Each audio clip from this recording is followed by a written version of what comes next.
Hello दोस्तों, सामान्य ज्ञान के एक और क्लास में आप लोगों का स्वागत है। अगर आप लोग किसी भी एग्जाम की तैयारी कर रहे हो तो आप लोगों के लिए यह क्लास बहुत ही इम्पोर्टेंट साबित हो सकता है। तो आप लोग इस क्लास को लास्ट तक जरूर देखिएगा। इस क्लास का पहला क्वेश्चन आ रहा है, मानसरोवर झील कहाँ स्थित है। जो मानसरोवर झील है दोस्तों, ये कहाँ पर है? तो यह तिब्बत में है। Option D Tibet correct answer हो जाएगा। मानसरोवर झील कई बार क्वेश्चन एग्जाम में पूछा गया है, ध्यान रखिएगा। और आप लोगों को एक भी क्वेश्चन का सही से उत्तर पहले से पता होगा तो इस वीडियो में तो कमेंट करके जरूर बताइएगा। दोस्तों अगला क्वेश्चन है, नाथुला दर्रा किस राज्य में स्थित है। जो नाथुला दर्रा है यह कौन से राज्य में है? तो यह सिक्किम राज्य में है। ऑप्शन यहाँ पे भी सिक्किम राज्य करेक्ट आंसर हो जाएगा। ध्यान रखिएगा आप लोग, इंपॉर्टेंट हो सकता है यह सवाल। अगला सवाल है, नंगा पर्वत चोटी किस श्रेणी में स्थित है। जो नंगा पर्वत चोटी है यह कौन से श्रेणी में है? तो ये हो जाएगा हिमालय श्रेणी में नंगा पर्वत चोटी है। ऑप्शन यहाँ पे डी हिमालय श्रेणी करेक्ट आंसर हो जाएगा। अगला सवाल आ रहा है, निम्नलिखित में से सबसे बड़ा हिमनद कौन सा है। सबसे बड़ा हिमनद दोस्तों इन ऑप्शन में से यहाँ पे दिया गया, इनमें से कौन सा है? तो हो जाएगा रुनडुन हिमनद, जो कि सबसे बड़ा हिमनद है। ऑप्शन डी करेक्ट आंसर हो जाएगा रुनडुन हिमनद। ध्यान रखिएगा आप लोग। अगला क्वेश्चन है, गुरु शिखर पर्वत चोटी किस राज्य में अवस्थित है। जो स्थित है दोस्तों कौन से राज्य में स्थित है गुरु शिखर पर्वत चोटी?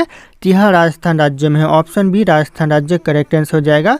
अगला सवाल आ रहा है दोस्तों, एशिया का अजगर किस देश को कहा जाता है। जो एशिया का अजगर कहते हैं कौन से देश को कहते हैं? तो यह कहते हैं चीन देश को। ऑप्शन ए चीन देश करेक्ट आंसर हो जाएगा। कई बार क्वेश्चन एग्जाम में रिपीट हुआ है, पूछा गया है, तो ध्यान रखिएगा। अगला क्वेश्चन आ रहा है, दक्षिण भारत की सबसे ऊंची चोटी कौन सी? दक्षिण भारत की जो सबसे ऊंची चोटी है यह हो जाएगा अनाई मुडी चोटी, जो कि दक्षिण भारत की सबसे ऊंची चोटी है। ऑप्शन ए करेक्ट आंसर हो जाएगा अनाई मुडी चोटी। अगला क्वेश्चन आ रहा है, भारत के कितने राज्य तटरेखा से लगे हैं। भारत में कितना राज्य है जो कि तटरेखा से लगा हुआ है? तो हो जाएगा 9 राज्य है भारत में जो कि तटरेखा से लगा हुआ है, तो ध्यान रखिएगा। ऑप्शन सी करेक्ट आंसर हो जाएगा 9 राज्य। ये भी क्वेश्चन इंपॉर्टेंट हो सकता है एग्जाम के लिए। अगला क्वेश्चन है, कौन सी पर्वत श्रेणी भारत में स्थित है। इन ऑप्शन में से कौन सा पर्वत श्रेणी है जो कि भारत में है? तो हो जाएगा यहाँ पे पीर पंजाल जो पर्वत श्रेणी है ये भारत में है, तो ऑप्शन यहाँ पे डी करेक्ट आंसर। बाकी यहाँ पे अराकनायोमा, सुलेमान, लालटेन, ये सब दोस्तों ये जो पर्वत श्रेणी है ये भारत में नहीं है, भारत से बाहर है। तो जो पीर पंजाल है ये भारत में है, तो ध्यान रखिएगा आप लोग। अगला क्वेश्चन है, तमिलनाडु एवं आंध्र प्रदेश का पूर्वी तट क्या कहलाता है। तमिलनाडु और जो आंध्र प्रदेश का पूर्वी तट है यह कहलाता है कोरोमंडल। ऑप्शन यहाँ पे सी कोरोमंडल करेक्ट आंसर हो जाएंगे। ध्यान रखिएगा। अगला क्वेश्चन आ रहा है, सेब राय पहाड़िया कहाँ पर स्थित है। जो सेब राय पहाड़िया दोस्तों ये कहाँ पर है? तो यह करेक्ट आंसर होगा तमिलनाडु में सेब राय पहाड़िया है। Option D Tamil Nadu correct answer हो जाएगा। अगला क्वेश्चन है, निम्नलिखित में से किस घाटी में करेबा पाए जाते हैं। दोस्तों जो करेबा पाए जाते हैं कौन सी घाटी में पाए जाते हैं? तो यह कश्मीर घाटी में करेबा पाए जाते हैं। ऑप्शन सी कश्मीर घाटी करेक्ट आंसर हो जाएगा। इंपॉर्टेंट हो सकता है एग्जाम के लिए। अगला क्वेश्चन आ रहा है, शांत घाटी कहाँ अवस्थित है। जो शांत घाटी है दोस्तों ये कहाँ पर है? तो यह केरल में है। ऑप्शन यहाँ पे बी केरल करेक्ट आंसर हो जाएगा शांत घाटी। ध्यान रखिएगा। अगला क्वेश्चन दोस्तों, बारालाचा दर्रा किस राज्य में स्थित है। जो बारालाचा दर्रा है यह भारत के कौन से राज्य में है? तो हिमाचल प्रदेश में। ऑप्शन यहाँ पे D Himachal Pradesh correct answer हो जाएगा। कई बार यह क्वेश्चन एग्जाम में पूछा गया तो इंपॉर्टेंट हो सकता है आने वाले एग्जाम के लिए। अगला क्वेश्चन है, राजस्थान में विधानसभा में सदस्यों की संख्या कितनी है। राजस्थान के जो विधानसभा में सदस्यों की संख्या दोस्तों ये कितनी है? तो यह करेक्ट आंसर हो जाएगा 200 है। ऑप्शन ए 200 करेक्ट आंसर हो जाएगा राजस्थान में विधानसभा में सदस्यों की संख्या। अगला क्वेश्चन दोस्तों, होम्योपैथी दिवस कब मनाया जाता है। दोस्तों ये भी क्वेश्चन एग्जाम में पूछे जाते हैं कि होम्योपैथी दिवस ये कब मनाया जाता है। तो यह 10 अप्रैल को मनाया जाता है। ऑप्शन यहाँ पे बी 10 अप्रैल करेक्ट आंसर हो जाएगा। अगला क्वेश्चन दोस्तों, सूरसेन महाजनपद की राजधानी कहाँ थी। सूरसेन जो महाजनपद की राजधानी थी दोस्तों कहाँ पर थी? तो यह मथुरा में थी। ऑप्शन यहाँ पे सी मथुरा करेक्ट आंसर हो जाएगा। सूरसेन महाजनपद की राजधानी थी, तो ध्यान रखिएगा आप लोग। अगला क्वेश्चन है, शेषनाग झील किस राज्य में स्थित। जो शेषनाग झील है दोस्तों ये कौन से राज्य में है?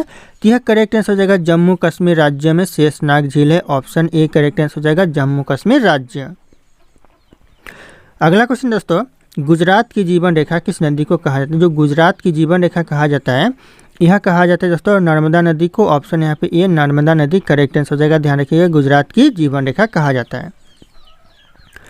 अगला क्वेश्चन दोस्तों, भारत का तोता किसे कहा जाता है। भारत का जो तोता कहा जाता है यह कहा जाता है अमीर खुसरो को। ऑप्शन यहाँ पे सी अमीर खुसरो करेक्ट आंसर हो जाएगा। ये सब क्वेश्चन दोस्तों ट्रेंडिंग क्वेश्चन है, तो ध्यान रखिएगा। अगला क्वेश्चन आ रहा है, अंकोर वाट कहाँ स्थित है? जो अंकोर वाट है दोस्तों ये कहाँ पर स्थित है? तो यह कंबोडिया में है अंकोर वाट स्थित। ऑप्शन यहाँ पे एक कंबोडिया करेक्ट आंसर हो जाएगा।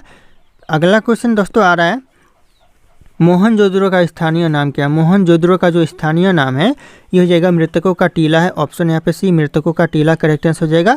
और ये जो क्वेश्चन है दोस्तों ये वेरी इंपॉर्टेंट क्वेश्चन है, एग्जाम में बार बार रिपीट होते रहते, तो आप लोग ध्यान रखिएगा। मोहनजोदड़ो का स्थानीय नाम हो जाएगा मृतकों का टीला। अगला सवाल आ रहा है दोस्तों, नंद वंश का अंतिम शासक कौन था? जो नंद वंश का जो अंतिम शासक था ये कौन था? तो ये हो जाएगा घनानंद था। ऑप्शन यहाँ पे ये घनानंद करेक्ट आंसर हो जाएगा, नंद वंश का अंतिम शासक। अगला क्वेश्चन है, श्रीनगर की स्थापना किस मौर्य शासक ने की थी? दोस्तों ये भी क्वेश्चन एग्जाम में रिपीट होते रहते हैं, कई बार रिपीट हुए।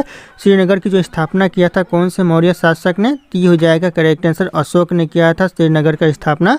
तो ऑप्शन भी ध्यान रखिएगा, आप लोगों के लिए इंपॉर्टेंट हो सकता है। अगला क्वेश्चन दोस्तों, राज्य पुनर्गठन अधिनियम कब पारित किया गया? राज्य पुनर्गठन जो अधिनियम है यह पारित किया गया 1956 में। तो ऑप्शन यहाँ पे ए 1956 करेक्ट आंसर हो जाएगा। ध्यान रखिएगा, कई बार यह क्वेश्चन भी एग्जाम में पूछा गया है।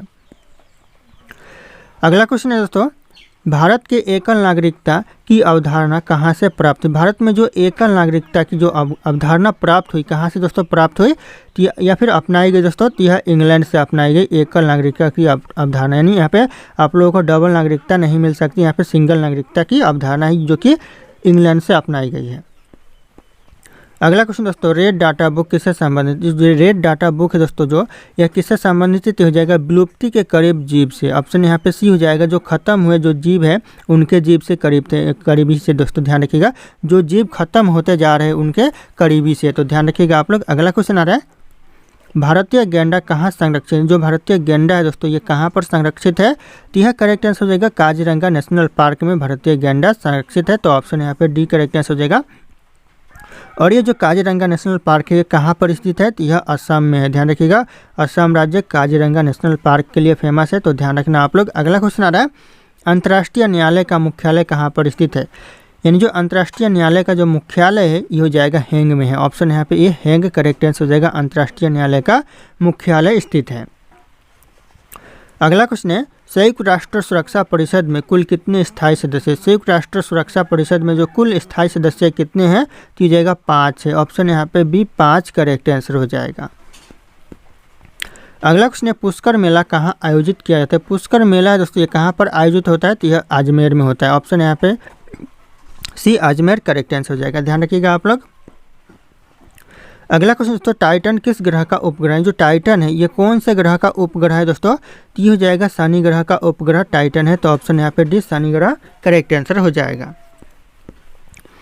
अगला क्वेश्चन है, भारत की पहली महिला राष्ट्रपति कौन थी? भारत की जो पहली महिला राष्ट्रपति थी प्रतिभा देवी सिंह पाटिल। ऑप्शन यहाँ पे ए करेक्ट आंसर हो जाएगा, प्रतिभा देवी। ध्यान रखिएगा आप लोग, प्रतिभा देवी करेक्ट आंसर हो जाएगा। अगला क्वेश्चन आ रहा है, भारत की पहली महिला मुख्यमंत्री कौन थी? भारत की जो पहली महिला मुख्यमंत्री सुचेता कृपलानी। ऑप्शन यहाँ पे B Sucheta Kripalani correct answer हो जाएगा, भारत की पहली महिला मुख्यमंत्री थी। अगला क्वेश्चन दोस्तों, राष्ट्रीय डेयरी अनुसंधान संस्थान कहाँ पर स्थित है? राष्ट्रीय डेयरी अनुसंधान संस्थान है दोस्तों ये कहाँ पर है? तो यह करनाल में है। ऑप्शन यहाँ पे डी करनाल करेक्ट आंसर हो जाएगा। ध्यान रखिएगा आप लोग। अगला क्वेश्चन आ रहा है, नाटो का मुख्यालय कहाँ पर स्थित है? जो नाटो का मुख्यालय दोस्तों ये कहाँ पर है? तो हो जाएगा ब्रुसेल्स में है। Option A Brussels correct answer हो जाएगा, नाटो का मुख्यालय। तो कई बार यह क्वेश्चन एग्जाम में पूछा गया है और पूछे जाते हैं बार बार, किसी भी एग्जाम में पूछ देते हैं दोस्तों, तो ध्यान रखिएगा आप लोग। अगला क्वेश्चन आ रहा है, विश्व स्वास्थ्य संगठन का मुख्यालय कहाँ पर स्थित है? विश्व स्वास्थ्य संगठन का जो मुख्यालय है यह जिनेवा में है। ऑप्शन यहाँ पे बी जिनेवा करेक्ट आंसर हो जाएगा। ये भी क्वेश्चन आने वाले एग्जाम के लिए इंपॉर्टेंट हो सकता है 2025-26 एग्जाम के लिए, तो ध्यान रखिएगा आप लोग। अगला क्वेश्चन है, चिल्का झील किस राज्य में स्थित है? जो चिल्का झील है दोस्तों ये कौन से राज्य में है? तो यह उड़ीसा राज्य में है। ऑप्शन यहाँ पे सी उड़ीसा करेक्ट आंसर हो जाएगा, चिल्का झील। ध्यान रखिएगा आप लोग। अगला क्वेश्चन आ रहा है, विजय हजारे ट्रॉफी किस खेल से संबंधित है? विजय हजारे जो ट्रॉफी है यह संबंधित है दोस्तों क्रिकेट के खेल से। ऑप्शन यहाँ पे डी क्रिकेट करेक्ट आंसर हो जाएगा। कई बार क्वेश्चन एग्जाम में ये भी पूछा गया है दोस्तों। अगला क्वेश्चन है, डेविस कप किस खेल से संबंधित? दोस्तों जो डेविस कप है यह संबंधित है टेनिस के खेल से। तो ऑप्शन यहाँ पे ए टेनिस करेक्ट आंसर हो जाएगा। ध्यान रखिएगा आप लोग।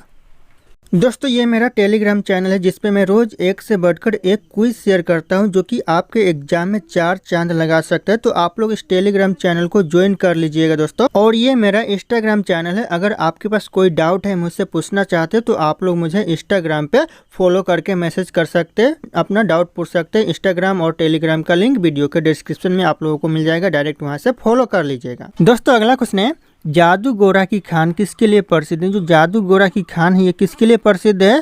तो यह यूरेनियम के लिए प्रसिद्ध है। ऑप्शन यहाँ पे डी यूरेनियम करेक्ट आंसर हो जाएगा। ध्यान रखिएगा, क्वेश्चन इंपॉर्टेंट है, कई बार एग्जाम में पूछा गया है। अगला सवाल आ रहा है, रेबीज के टीके की खोज किसने की थी? रेबीज के जो टीके की खोज की थी ये हो जाएगा लुई पाश्चर ने की थी। ऑप्शन यहाँ पे सी लुई पाश्चर करेक्ट आंसर हो जाएगा। ध्यान रखिएगा आप लोग, ये भी क्वेश्चन इंपॉर्टेंट हो सकता है। अगला सवाल आ रहा है, मेक इन इंडिया कार्यक्रम का लोगो क्या है? जो मेक इन इंडिया कार्यक्रम का जो लोगो है ये हो जाएगा शेर। ऑप्शन यहाँ पे डी शेर करेक्ट आंसर हो जाएगा। अगला क्वेश्चन दोस्तों, माई एक्सपेरिमेंट विथ ट्रूथ के रचनाकार कौन है? दोस्तों जो माई एक्सपेरिमेंट विथ ट्रूथ के जो रचनाकार है ये हो जाएगा महात्मा गांधी जी है। ऑप्शन यहाँ पे B Mahatma Gandhi ji correct answer हो जाएगा। दोस्तों इस क्वेश्चन के ऊपर आप लोग नज़र बनाए रखिएगा, ये क्वेश्चन इंपॉर्टेंट है क्योंकि किसी भी एग्जाम हो यह क्वेश्चन आना इंपॉर्टेंट है, आ ही जाता है दोस्तों, किसी भी एग्जाम में पूछी जाते हैं, तो ध्यान रखिएगा आप लोग। अगला क्वेश्चन आ रहा है, नीरव घाटी किस राज्य में स्थित है? जो नीरव घाटी है कौन से राज्य में दोस्तों? यह केरल में है। ऑप्शन यहाँ पे सी केरल करेक्ट आंसर हो जाएगा। अगला क्वेश्चन आ रहा है, बाबर ने भारत पर कितना पहला जो आक्रमण किया था कब किया था? बाबर ने पहली बार जो आक्रमण किया था भारत पर यह किया था 1519 में, 1519 में किया था। ये भी क्वेश्चन इंपॉर्टेंट है, कई बार एग्जाम में पूछा गया और पूछे जाते हैं, तो यह वेरी इंपॉर्टेंट की कैटेगरी में आता है, तो ध्यान रखिएगा आप लोग। अगला सवाल आ रहा है, विश्व का सबसे बड़ा मछली उत्पादक देश कौन सा है? सबसे ज़्यादा दोस्तों विश्व में कौन सा देश मछली उत्पादन करता है? तो यह करता है चीन देश। ऑप्शन यहाँ पे सी करेक्ट आंसर हो जाएगा चीन देश। और दूसरे नंबर पे बात करें तो भारत आता है दूसरे नंबर पे, पहले नंबर पे आता है चीन और दूसरे नंबर पे भारत आता है, तो ध्यान रखिएगा आप लोग। अगला क्वेश्चन आ रहा है, बांदीपुर राष्ट्रीय उद्यान किस राज्य में स्थित है? जो बांदीपुर राष्ट्रीय उद्यान है ये कौन से राज्य में है? तो यह कर्नाटक में है। ऑप्शन यहाँ पे ये कर्नाटक करेक्ट आंसर हो जाएगा, ध्यान रखिएगा। अगला क्वेश्चन है, मिथिला पेंटिंग किस राज्य के प्रसिद्ध चित्रकला है? जो मिथिला पेंटिंग है किस राज्य की प्रसिद्ध चित्रकला है? तो यह करेक्ट आंसर हो जाएगा, यह बिहार की है। ऑप्शन यहाँ पे सी बिहार करेक्ट आंसर हो जाएगा। अगला क्वेश्चन आ रहा है, किस राज्य को मसालों का बगीचा कहा जाता है? ऐसा कौन सा राज्य जिसे मसालों का बगीचा कहा जाता है? तो यह कहा जाता है केरल को। ऑप्शन यहाँ पे बी केरल करेक्ट आंसर हो जाएगा, मसालों का बगीचा कहा जाता है। अगला क्वेश्चन दोस्तों, भारत के किस राज्य को चावल का कटोरा कहा जाता है? भारत के कौन से राज्य को चावल का कटोरा कहा जाता है? तो हो जाएगा आंध्र प्रदेश को। ऑप्शन यहाँ पे सी आंध्र प्रदेश करेक्ट आंसर हो जाएगा, ध्यान रखिएगा आप लोग। दोस्तों अगला सवाल है, भारत के किस शहर को महलों का शहर कहते हैं? महलों का शहर दोस्तों कौन से शहर को कहते हैं भारत में? यह कहते हैं कोलकाता को। ऑप्शन यहाँ पे ये कोलकाता करेक्ट आंसर हो जाएगा। अगला क्वेश्चन आ रहा है दोस्तों, भारत में सबसे ज़्यादा सौर ऊर्जा उत्पादन करने वाला राज्य कौन सा? सबसे ज़्यादा जो सौर ऊर्जा उत्पादन करने वाला राज्य है भारत में कौन सा राज्य है? ये हो जाएगा राजस्थान राज्य। ये भी क्वेश्चन बार बार एग्जाम में पूछा जाता है कि राजस्थान करेक्ट आंसर हो जाएगा, ध्यान रखिएगा। और अगर आप लोग हमारे चैनल पर नए होंगे तो चैनल को सब्सक्राइब करके बेल आइकन को प्रेस कर लीजिएगा और इस वीडियो को लाइक करना ना भूलिएगा। दोस्तों अगला क्वेश्चन है, भारत का कोहिनूर किस राज्य को कहा जाता है? भारत का जो कोहिनूर कहा जाता है यह कहा जाता है आंध्र प्रदेश को। ऑप्शन यहाँ पे सी आंध्र प्रदेश करेक्ट आंसर हो जाएगा, भारत का कोहिनूर कहा जाता है। अगला क्वेश्चन है, महात्मा गांधी को अंध नंगा फकीर किसने कहा था? अंध नंगा दोस्तों फकीर कहा था महात्मा गांधी जी को, किसने कहा था? ये क्वेश्चन दोस्तों चर्चा में रहता है, हर एग्जाम में पूछे जाते हैं, तो हो जाएगा चर्चिल ने कहा था। ऑप्शन यहाँ पे सी चर्चिल करेक्ट आंसर हो जाएगा, एग्जाम के लिए इंपॉर्टेंट हो सकता है यह सवाल। अगला सवाल आ रहा है, भारत की पहली महिला राष्ट्रपति कौन थी? भारत की जो पहली महिला राष्ट्रपति थी प्रतिभा सिंह पाटिल। दोस्तों यह क्वेश्चन रिपीट हो चुका है इस वीडियो में, तो ध्यान रखिएगा। अगला क्वेश्चन आ रहा है, किस धातु के बर्तन में चाय सबसे जल्दी ठंडी होती है? सबसे जल्दी दोस्तों ठंडी हो जाती है कौन से धातु के बर्तन में? तो हो जाएगा चांदी के बर्तन में दोस्तों चाय सबसे जल्दी ठंडी हो जाती है, तो ऑप्शन यहाँ पे ये चांदी करेक्ट आंसर हो जाएगा। अगला क्वेश्चन दोस्तों, उस्ताद अल्लाह रखा किस वाद्य यंत्र से संबंधित है? जो उस्ताद अल्लाह रखा है ये कौन से वाद्य यंत्र से संबंधित है? तो हो जाएगा तबला। ऑप्शन यहाँ पे ये तबला से संबंधित है, ध्यान रखिएगा, एग्जाम में पूछा जाता है। अगला क्वेश्चन आ रहा है, प्रसिद्ध पुस्तक जो पद्मावत है की रचना किसने की थी? प्रसिद्ध पुस्तक पद्मावत की जो रचना किया था ये हो जाएगा मलिक मोहम्मद जायसी ने। ऑप्शन यहाँ पे ये मलिक मोहम्मद जायसी करेक्ट आंसर हो जाएगा, पद्मावत की रचना किया था। अगला क्वेश्चन आ रहा है, विश्व का सबसे बड़ा मछली उत्पादक देश कौन सा है? तो हो जाएगा चीन, ध्यान रखिएगा आप लोग। अगला क्वेश्चन है राष्ट्रीय युवा दिवस कब मनाया जाता है। राष्ट्रीय युवा दिवस दोस्तों कब मनाया जाता है, तो ये हो जाएगा 12 जनवरी को। ऑप्शन यहाँ पे ए 12 जनवरी करेक्ट आंसर हो जाएगा राष्ट्रीय युवा दिवस। अगला क्वेश्चन आ रहा है भारत के किस राज्य में रबर का सबसे ज़्यादा उत्पादन होता है। कौन से राज्य में रबर का उत्पादन सबसे ज़्यादा होता है, तो ये हो जाएगा केरल राज्य में। ऑप्शन यहाँ पे डी केरल करेक्ट आंसर हो जाएगा। अगला क्वेश्चन है पहला कंप्यूटर किसने बनाया था। पहला जो कंप्यूटर बनाया था चार्ल्स बेबेज ने बनाया था। ऑप्शन यहाँ पे C Charles Babbage correct answer हो जाएगा, पहला कंप्यूटर आविष्कारक है। अगला क्वेश्चन आ रहा है भारत में मेट्रो सर्वप्रथम कहाँ चलाई गई थी। सबसे पहले जो मेट्रो चलाई गई थी भारत में कहाँ पर दोस्तों, तो हो जाएगा कोलकाता में चलाई गई थी। ऑप्शन यहाँ पे डी कोलकाता करेक्ट आंसर हो जाएगा। अगला क्वेश्चन आ रहा है विद्युत बल्ब का फिलामेंट किसका बना होता है। विद्युत बल्ब का जो फिलामेंट होता है यह बना होता है टंगस्टन का। ऑप्शन यहाँ पे ए टंगस्टन करेक्ट आंसर हो जाएगा, ध्यान रखिएगा आप लोग। अगला क्वेश्चन आ रहा है मुख्यमंत्री अपना त्याग पत्र किसे देता है। जो मुख्यमंत्री है यह अपना त्याग पत्र देता है राज्यपाल को। ऑप्शन यहाँ पे ए राज्यपाल करेक्ट आंसर हो जाएगा, मुख्यमंत्री अपना त्याग पत्र देता है। अगला क्वेश्चन आ रहा है पृथ्वी के किस भाग पर जी का मान न्यूनतम होता है। ना के बराबर होता है दोस्तों कौन से भाग पर, तो हो जाएगा भूमध्य रेखा पर जो जी का मान है वो न्यूनतम यानी ना के बराबर होता है। तो ऑप्शन यहाँ पे ए करेक्ट आंसर हो जाएगा। अगला क्वेश्चन है भारतीय राष्ट्रीय कैलेंडर का पहला महीना यानी पहला माह होता है दोस्तों कौन सा होता है, ये होता है चैत्र माह। ऑप्शन यहाँ पे ए चैत्र करेक्ट आंसर हो जाएगा, ध्यान रखिएगा आप लोग। अगला क्वेश्चन आ रहा है वायुमंडल में कौन सा तत्व सर्वाधिक पाया जाता है। वायुमंडल में कौन सा ऐसा तत्व है जो कि सबसे ज़्यादा पाया जाता है, तो यह नाइट्रोजन पाया जाता है। ऑप्शन यहाँ पे सी नाइट्रोजन करेक्ट आंसर हो जाएगा, ध्यान रखिएगा आप लोग, इंपॉर्टेंट है यह क्वेश्चन। अगला क्वेश्चन आ रहा है रामकृष्ण मिशन की स्थापना किसने की थी। रामकृष्ण जो मिशन की स्थापना किया था तो ये करेक्ट आंसर हो जाएगा स्वामी विवेकानंद ने किया था, स्वामी विवेकानंद। ऑप्शन यहाँ पे डी करेक्ट आंसर हो जाएगा। इस क्वेश्चन के ऊपर भी नज़र बना रखिएगा आप लोग, ये वेरी इंपॉर्टेंट कैटेगरी में आता है क्वेश्चन। अगला क्वेश्चन आ रहा है भारत का राष्ट्रीय खेल क्या है। भारत का जो राष्ट्रीय खेल है ये हो जाएगा यहाँ पे हॉकी, जो कि भारत का राष्ट्रीय खेल है। ऑप्शन डी करेक्ट आंसर हो जाएगा। अगला क्वेश्चन जापान का राष्ट्रीय खेल क्या है। जो जापान का राष्ट्रीय खेल है दोस्तों कौन सा खेल है, तो हो जाएगा जूडो, जो कि जापान का राष्ट्रीय खेल है। Option D judo correct answer हो जाएगा। अगला क्वेश्चन आ रहा है पोलो खेल का प्रचलन भारत के किस राज्य में हुआ था। जिन पोलो खेल का जो प्रचलन हुआ भारत के कौन से राज्य में हुआ, तो यह मणिपुर में हुआ। ये भी क्वेश्चन इंपॉर्टेंट है, ऑप्शन यहाँ पे भी मणिपुर करेक्ट आंसर हो जाएगा। अगला क्वेश्चन दोस्तों भारत में पोलो खेल का प्रचलन किसने आरंभ किया। पोलो खेल का जो प्रचलन आरंभ किया भारत में किसने किया, तो यह तुर्कों ने किया। ऑप्शन यहाँ पे ये तुर्क करेक्ट आंसर हो जाएगा, ध्यान रखिएगा आप लोग। अगला क्वेश्चन है कबड्डी खेल का जन्मदाता किस देश को माना जाता है। किस देश को माना जाता है दोस्तों कबड्डी खेल का जन्मदाता, तो यह भारत को माना जाता है। ऑप्शन यहाँ पे सी भारत करेक्ट आंसर हो जाएगा, ध्यान रखिएगा आप लोग। अगला क्वेश्चन है शतरंज खेल का जन्मदाता देश किसे माना जाता है। जो जन्मदाता माना जाता है किस देश को माना जाता है शतरंज खेल का, तो यहाँ माना जाता है भारत देश को। ऑप्शन यहाँ पे ये भारत देश करेक्ट आंसर हो जाएगा, ध्यान रखिएगा आप लोग। अगला क्वेश्चन आ रहा है क्रिकेट खेल का जन्मदाता किस देश को कहा जाता है। किस देश को माना जाता है दोस्तों क्रिकेट खेल का जन्मदाता, तो यह इंग्लैंड को माना जाता है। ऑप्शन यहाँ पे भी इंग्लैंड करेक्ट आंसर हो जाएगा, ध्यान रखिएगा आप लोग। अगला क्वेश्चन आ रहा है क्रिकेट के आधुनिक संस्करण सुपर मैक्स क्रिकेट की शुरुआत कहाँ हुई थी। दोस्तों ये क्वेश्चन जो कि VVI की कैटेगरी में आता है, ध्यान रखिएगा, वेरी इंपॉर्टेंट की कैटेगरी में आता है। तो यह जो सुपर मैक्स क्रिकेट का जो शुरुआत हुआ था न्यू संस्करण यानी आधुनिक संस्करण, तो ये ऑस्ट्रेलिया में हुआ था। ऑप्शन यहाँ पे भी ऑस्ट्रेलिया करेक्ट आंसर हो जाएगा, ध्यान रखिएगा आप लोग। अगला क्वेश्चन दोस्तों वाटर पोलो में एक पक्ष में खिलाड़ियों की संख्या कितनी होती है। एक पक्ष में जो खिलाड़ियों की संख्या होती है वाटर पोलो में ये होती है 7 यानी 7। ऑप्शन यहाँ पे डी करेक्ट आंसर हो जाएगा 7, ध्यान रखिएगा आप लोग। अगला क्वेश्चन आ रहा है पोलो में प्रत्यक्ष पक्ष में खिलाड़ियों की संख्या कितनी होती है। पोलो में जो प्रत्यक्ष पक्ष में खिलाड़ियों की संख्या कितनी होती है, तो इस क्वेश्चन का जो सही उत्तर होगा आप लोगों को कॉमेंट करके बताना है। ऑप्शन यहाँ पे सारे के सारे शो कर रहे हैं। फिर मिलते हैं अगले क्लास में।